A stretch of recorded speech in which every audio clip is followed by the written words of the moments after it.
What's going on, Guardians? It's Tizzle here. So the Whisper of the Worm mission is back, and I am going to be beating it on Legend on my Solar Titan.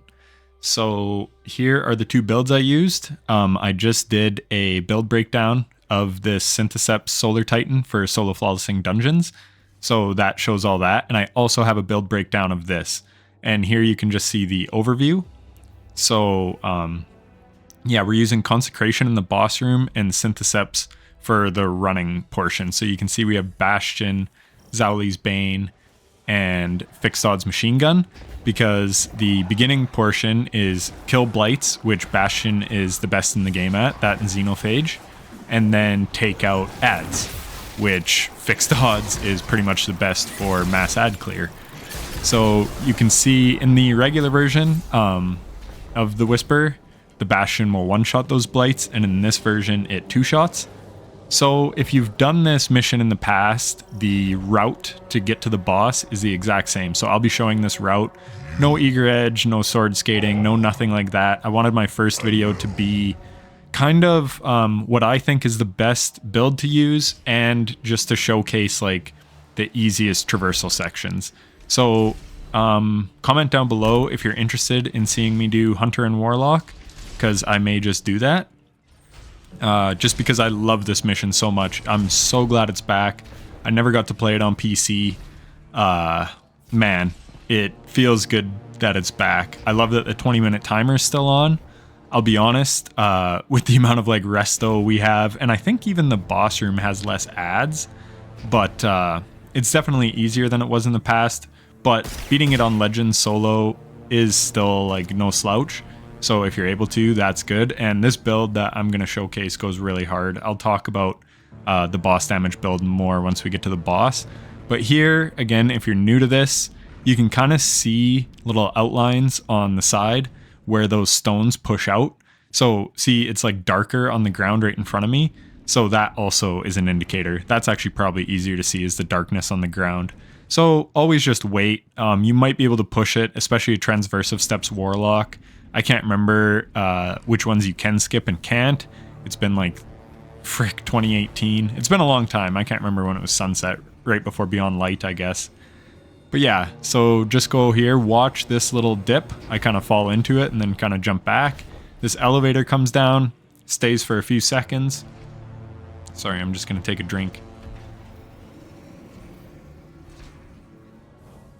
And then watch that you don't bang your head on that push-out thing above you. And even when I jumped down earlier, there's all those push-outs. You're just going to have to get used to those if you're going to try to solo flawless this. There's not much I can really say to help you on the jumping part. It's just something you kind of got to get used to. And yeah, obviously use the jumps you're comfortable with. I really like Strafe Glide on Warlock for this, because where you have to jump around that turn at 90 degrees, it's not easy on Burst Glide. But I'm running Strafe on my Titan because I'm very used to it. Here, you got to just know how to time the boops, and then you got to time this door as well. So I'm running at it. So yeah, you kind of want to be jumping off when it goes down, because then it's going to open up just as you get there. That is like the optimal timing, but there is like a 2-3 second window that you can use to get in there. Also, let me know down below, does Zol sound different? He definitely sounds different to me. My clanmates said the same thing. It definitely sounds different. So I'm not sure why they changed the dialogue. See, I don't know. It doesn't sound the same to me. So yeah, then there's this little skip underneath. You just kind of turn around at the stairs. And then this part. So if you just aim in towards the wall as you're running, see how the ground kind of gives way there, but as long as you're still aimed at the wall, you can run around this whole side without falling off. So just something to be aware of, especially on a Warlock, because they don't have a jump that can recover if they do fall. So yeah, just kind of aim in towards the wall. And then here you just kind of got to do a little diagonal jump, and that's the jumping section. So we have half our super, which is nice. I'll show you the optimal place to use your super. And then I don't know what the heck I get caught on here. It happened, I did one run before this just to test out my strats. So yeah, I melee him to get Radiant. So now we're rocking Radiant, and then you could see Bastion just chunks those Blights, which is really nice. And then I pull out the machine gun and I just start doing crazy ad clear. So obviously we have like all the solar artifact mods on for this with the Rays of Precision. And then I've got solo operative, obviously. Here I'm standing out in the open, which is probably dumb because that sniper was able to get me. And then if they're on the corner here, sometimes they're like hard to hit, like the corner of the Blight. See, my melee doesn't connect, and so I wasn't really sure how to take them on. I wanted to just use my hammer, but... So yeah, just kind of take out this room. Again, I don't know if the ads are less or it's because we have all this restoration and stuff, so it just feels easier. But yeah, like, this stuff used to be hard. This was the only mission, only exotic mission in the game I've never solo flawlessed. I soloed it back in the day with Polaris Lance sitting at the back of the room. I did it with like 2 seconds left. It was exhilarating, but I definitely died. It wasn't flawless. It was just solo. So here, watch out for these captains. Obviously, they can kind of swarm you, but if you watch my build breakdown of this, I call it unkillable for a reason. We've got Cure, we've got recuperation on the boots. So we get Cure from our hammer throw, we make an orb when we get a hammer kill, we pick that up, we get recuperation plus Cure. Like, yeah, you can see I just got a health bump back there when I hit that knight. So yeah, be cautious against those captains, but if you're running this exact same build, then you can pretty much just go nuts. Like, this build's so good. So here's where I popped my super. I probably should have got up on that knight first before I popped. I don't have the best super here. I got kind of hung up, but it's whatever. Also, earlier I was taking out a couple of those hobgoblins from distance, which is important because they can snipe you and obviously they hurt a lot. So yeah, you'll just kind of have to get used to this room. Again, this build's so OP that it's kind of trivializes the room, but yeah. Then we've got the phalanxes that come. So I think they used to just spawn kind of just shortly after you broke the Blight, but now you have to at least deal some damage to these guys before they'll spawn in.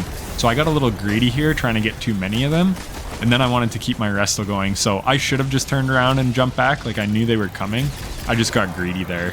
And Bastion is actually really good for them too. You can see it one-shots each of them. I might have had a Radiant there as well. But unfortunately, now I have no healing grenade. So what I would like to do is pop a healing grenade and take them out because I can extend it with Ember of Empyrean. So this is why I'm just sitting back a little bit and playing a little more safe. Just kind of using the ground as my cover because I've got the high ground. So yeah, but if you have Ember of Empyrean, you could just throw down a healing nade and do that. So here, that was a little sketchy. There's a ledge on the left that I could have jumped on, but this is only like my second run of this, so I kind of forgot that it drops down because it didn't used to, and that's how you were able to sit at the back of the map and use Polaris Lance, which you can't do anymore. So you saw there, I threw a healing grenade down, and then I took out some ads.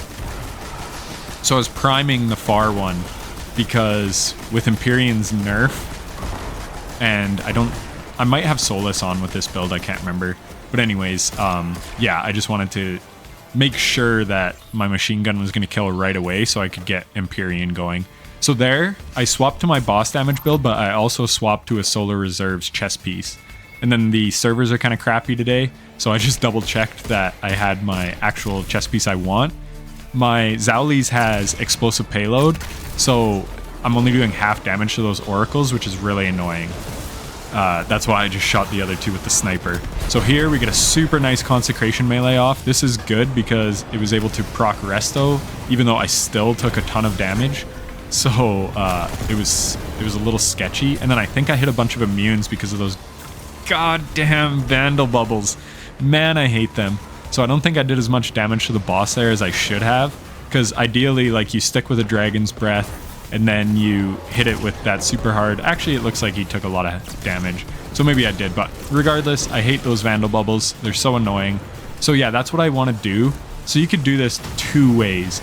You can either spawn in one boss at a time by shooting just one oracle and then just kind of deal with them one at a time, but I just know that this build is kind of good enough to survive, and I was just hanging out in the cave anyways. So I was like, screw it, we'll just go for 3, because I was kind of hoping they might bunch up, because Dragon's Breath is so good for like its damage over time and like just dealing AoE damage. So I wanted to just go the 3 boss route. What you want to do yourself is kind of up to you, but that was just the strat I chose to go with. Spawn one in quickly, melt it with my super, and then we're just going to be building super energy as we take these guys out. And you'll see I screw up on the final boss because I want to use my super on him, but I had to panic pop it to stay alive, and I'll show you what I should have done differently. But anyways, I made a exotic tier list, and on the heavy weapons version, I had Dragon's Breath as the best, and in this mission, it's absolutely goated because you can see I'm not even having to like stand out in the open at all.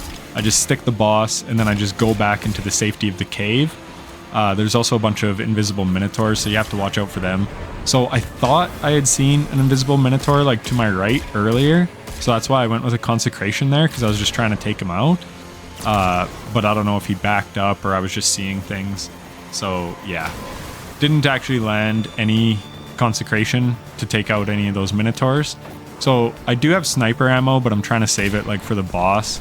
So I was trying to take them out with the hand cannon. Again, this hand cannon is really nice because it's got explosive payload, so it mitigates some damage fall off. But again, we're just putting in a bunch of damage to just take this guy out. And again, we're just like completely in the safety of this left side cave. I've not tried the right side, but you could probably do the same over there. And yeah, damage over time, I've talked about it lots, why it's so good. So here, like the boss is going to be coming, so I wanted to get out to grab that ammo before the final boss comes in, but I forgot there was those vandals. So that vandal on the left started shooting me. What I should have done, and now I'm just pissed, I'm like, I have to just get rid of it. So I cast the super literally just to stay alive because that vandal was over there, and I had put on scavenger so that I got more ammo when I picked it up. And you can see I'm holding 9, and that's without reserves, because Dragon's Breath got a buff to its reserves, which is crazy. It was already the best like exotic weapon in the game as far as I'm concerned, and this just made it even better. So yeah, now that vandal on the left actually despawns once you get the boss in. So again, I didn't even have to take out that vandal. I just kind of forget where the boss spawned in because I'm so new to this mission, but I could have just waited for that heavy ammo. Or what I should have done is rotated to the right side cave, sniped that vandal, just like I'm doing to that wizard there. So you have to take these wizards down to get the shield down, and unfortunately he's hiding perfectly. But yeah, I just, again, so this is where like experience comes into play so much, because now that I'm experienced, I'm gonna remember that that vandal is there, and there I throw a healing grenade just because I'm not taking any chances.